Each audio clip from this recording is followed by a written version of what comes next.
Hello, it's Clint Guyman. Excited to talk to you today about some Python basics. Before we get started on that, though, I just wanted to talk to you about running this code, and I'll show you 3 different ways. The first way is just to click this button up here. That's the Colab link, and it will take you to Google Colab, and you just need to have an account, and it'll open it up in your Google Colab. There's folders, systems here where you can store. Here's the folder system to put files that you want associated with this workbook. We can talk about that later, but there's lots of resources with Google Colab, and you can run this sheet as it is right here. So to do that, I'll just click in here on this sheet. I can hit the run button right here. Just click run. Run anyway. There's a print. So I set the x variables equal to 5. And then I use a little f print. The f print is the print with an f. And then you can use this kind of style right here to print executables or like code inside of these curly braces or variable values. You see that? Say the value of x is 5, so put in x of 5 right there. That's an f print statement. Anyway, not to get distracted, but you can run it that way, and with just pushing the play button right there, or you can push shift return or shift enter, and it will run it. And then to insert new cells, you can click in here, and I think it says, where's the insert cell? I think if you put B, type B as in the letter B on your code, or hit A, you can't be clicked in here, but if you hit escape to get out, so it's not, my cursor's not in there, you can hit A and it'll insert something above. And then I could maybe say CL equal to 25, and now CL is 25, and I can say print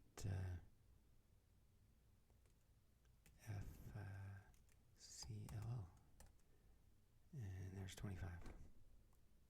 Or another way to do this is just hit CLL and hit shift enter or play, and it'll print the value of it. So that's one way to run your sheets here. The other way, so go back over here, click Colab. The other way is to download it, and this is an IPYNB or a Jupyter notebook file or a Python notebook file. So I can click that, it'll download it, and then it's in my folders under downloads right there, and I can right click and open with Visual Studio Code.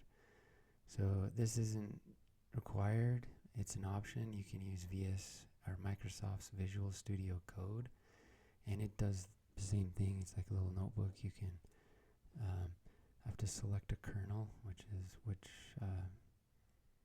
programming environment I want, and I can do the same thing, and it'll run it, and I can use the same keystrokes, A, and it'll insert something, a code cell above, or B below, or you can click these buttons or markdown cells. The markdown cell is how I typed all of these nicer looking cells as far as instructions, and do the same thing here that I did before, assign variable values, and it'll print it out for me right there.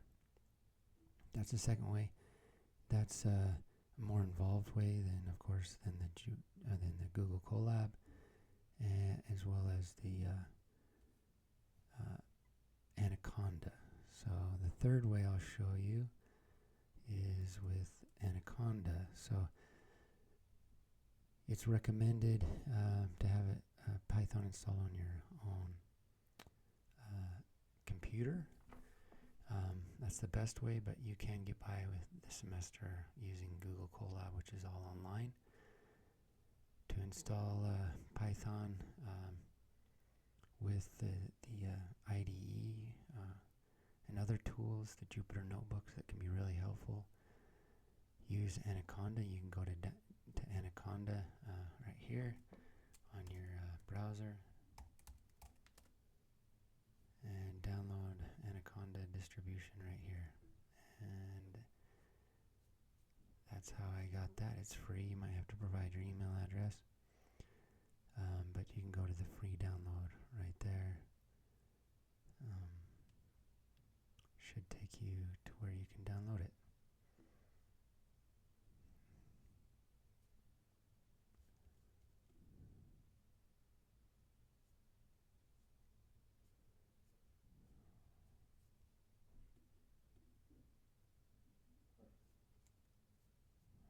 Let's see, where is it?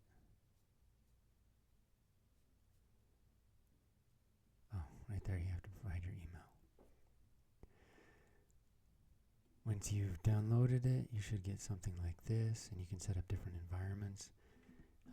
Normally, when you first download it, it won't show any of these, but you can create your own environments. These are sometimes helpful to separate different packages. We'll talk about that later. Yours should show up base, just right there. And once you've got that, you can use this play button and say open with Jupyter Notebook, and it will open a folder view.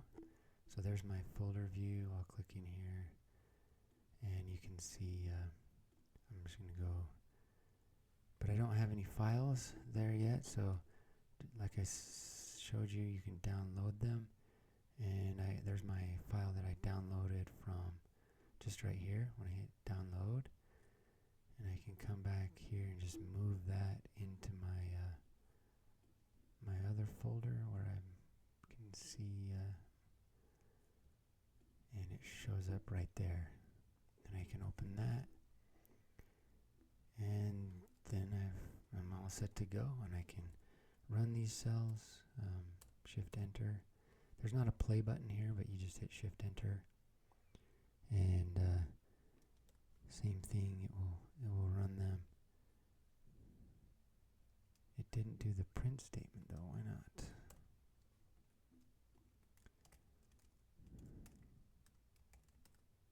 That is weird.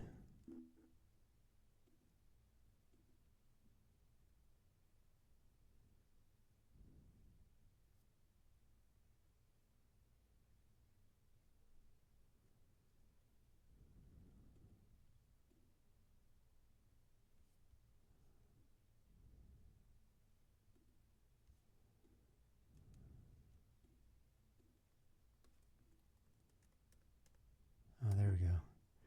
So sometimes you'll see that if you rerun it, you'll need to rerun it. Restart the kernel. And that just resets what's in memory for this particular session. And you have the same abilities to use A to add a new cell above, or B to add a cell below. And you can use also this button here to add cells in. And DD is delete. So you gotta get out of the green cell and hit escape to turn it blue, and then DD will delete it. And there's other ways that you can merge cells or delete cells and so forth here.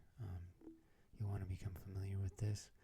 If this is the one you choose to use, the Jupyter Notebook, there's lots of resources online to show you how to use it. But yeah, we'll be using these throughout the semester. So with that,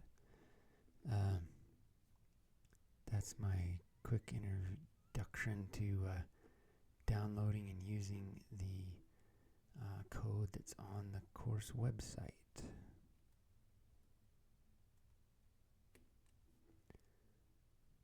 God lives and loves us.